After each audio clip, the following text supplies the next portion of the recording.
Hi, I'm Allison with Flick Direct, and I'm speaking with Paul Walter Hauser about Blackbird. Hello, how are you? I'm doing well, Allison. How are you?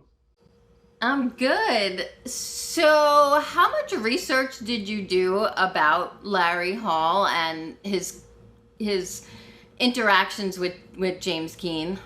Yeah, it wasn't a lot of research because it's not like Charles Manson or Jeffrey Dahmer where there's sort of video footage and a whole catalog of supplementary materials. It was basically just trying to honor Dennis Lehane's script and know where I was at in the lineage of the story, because when you're shooting a 6 episode arc like that, you really have to know where you are in the chronology and the timeline. So that was tricky. I tried to study that and tried to make Larry as colorful and nuanced as possible.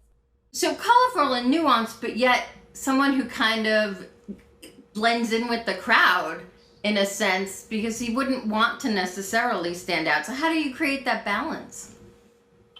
The predicament he's in, being a quiet person in prison and just being a number slapped on his back as a prisoner, that disposition definitely lends itself to being sort of anonymous. But when you actually converse with a guy like Larry, you find he's a very layered, equal parts, interesting but entirely troubling figure, and that duality is a lot of fun to play. That's really interesting.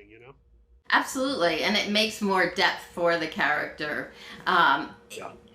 How did you get into the mindset of Larry? He seems so a little bizarre, but very, like I said, falls below the radar a little bit, but also wants to stand out a little bit. So how do you do that? As an actor, how do you prepare for that?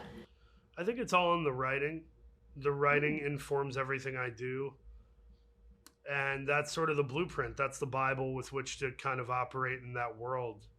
I think Larry has his own playground and environment in his head that he lives in. Yeah. And then he also has the external environment in which he lives in. So you're kind of dueling and layering based on those two environments at all times. It's kind of a bit of a cerebral cosmic gumbo, I guess you would call it. So let's talk quickly about the writing. Dennis is amazing. What was it that drew you to this script? What was it about his writing in particular that made you say, yes, I want this part? Just Dennis's writing, the opportunity to play a serial killer, which I think every actor wants to play a sicko weirdo. If they say they don't, they're probably lying.